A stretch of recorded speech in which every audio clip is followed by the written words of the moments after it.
નમસ્કાર દર્શક મિત્રો, હું છું એન્કર અર્પિતા પટેલ। દેશભરના તાજા અને સચોટ સમાચાર આપણી ભાષામાં જોવા માટે A1 અભિપ્રાય ન્યૂઝમાં આપનું હાર્દિક સ્વાગત છે।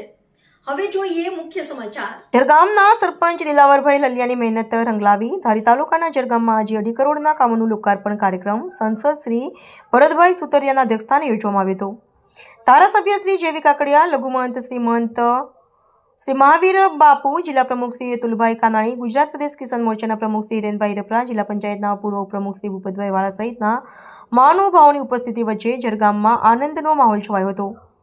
છેવાડાના ગામ સુધી લોકોને મૂળભૂત સુવિધા પહોંચે એવા ઉમદા હેતુથી આ લોકાર્પણ કાર્યક્રમનું આયોજન હાથ ધરવામાં આવ્યું હતું। ધારી તાલુકાના જરગામના સરપંચ શ્રી દિલાવરભાઈ નાનુભાઈ લલિયા તેમજ તાલુકા પંચાયતના પૂર્વ સદસ્ય અનવરભાઈ લલિયાની વખતો વખતની રજૂઆત અને દ્રઢ સંકલ્પો અને મહેનતથી આજે સવારે 10 વાગ્યે નાના એવા જરગામમાં ગુજરાત સરકારની સર્વ શિક્ષા અભિયાન સહિતની ગુજરાત સરકારની જુદી જુદી ગ્રાન્ટોમાંથી આજે 2.5 કરોડથી વધુના રકમના વિકાસ કામોના લોકાર્પણ કરવામાં આવશે। જેમાં 1 કરોડ ને 22 લાખના ખર્ચે જરગામથી મેઇન સ્ટેટ રોડને જોડતો સીસી રોડ પુલ સાથેનું અર્પણ કરવામાં આવશે। 65 લાખના ખર્ચે નાના એવા ગામમાં બાળકોને સુવિધાયુક્ત અને ગુણવત્તાયુક્ત શિક્ષણ મળી રહે તે હેતુથી નવનિર્મિત શાળા બિલ્ડિંગ, કમ્પાઉન્ડ હોલ, શેડ સાથે 45 લાખના ખર્ચે ગામના લોકોને જરૂરિયાત મુજબ કરતાં વધુ શુદ્ધ પીવાનું પાણી મળી રહે તે માટે પાણીની ઊંચી ટાંકી, સંપ અને 2 કિલોમીટર પાઇપલાઇનનું લોકાર્પણ કરવામાં આવશે।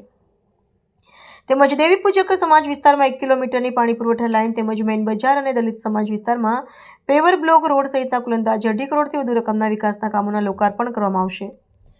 રિપોર્ટર સંજય વાળા, ધારી। આજે જરગામે બ્રિજ જે બન્યો છે જરગામની અંદર આવવાનો, તેવી જ રીતે પશુ માટે હવેડો, પીવાની ઊંચી ટાંકી અને એક સ્કૂલનું લોકાર્પણ હતું તે જરગામે આજે તમામ કામ આજે પૂર્ણ થયા છે, એનું લોકાર્પણ કરવામાં આવ્યું છે।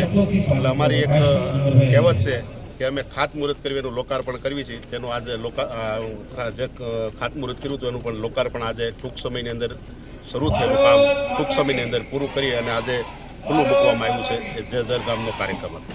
આ ગામમાં ટૂંક સમયમાં 2.5 કરોડ જેટલું કામ થઈ ચૂક્યું છે, લોકાર્પણ પણ કરવામાં આવ્યું। બીજા ગામમાં પણ આવી રીતના થવું જોઈએ, શું શીખ લેવી જોઈએ સરપંચોને? નહીં, બધા ગામની અંદર આ રીતની ગ્રાન્ટ છે, તમે તપાસ કરજો। સરપંચ પાસે અટાણે આ સ્થિતિની અંદર 50 થી 60 લાખ રૂપિયા બધા ગામને જે અલગ અલગ યોજનાના નાણાં પંચના હોય, વિવેકાધીનના હોય, સાંસદની ગ્રાન્ટ હોય, ધારાસભ્યની ગ્રાન્ટ હોય, અલગ અલગ આપેલા છે।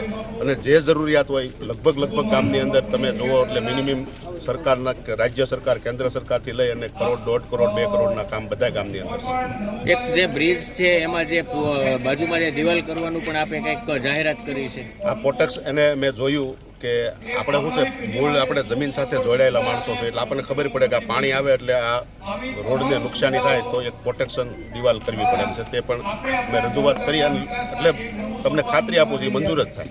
જે રેલવેનો જો આપણો પ્રશ્ન છે એ ક્યારે અને કેવી રીતના ઉકેલવામાં આવશે? ટૂંક સમયની અંદર અમરેલીની અંદર 2 અંડરબ્રિજનું કામ થોડું બાકી છે, 10% જ બાકી છે, એટલે પૂરું થાય એટલે તરત જ ધારી સુધીની ટ્રેન શરૂ થઈ જશે।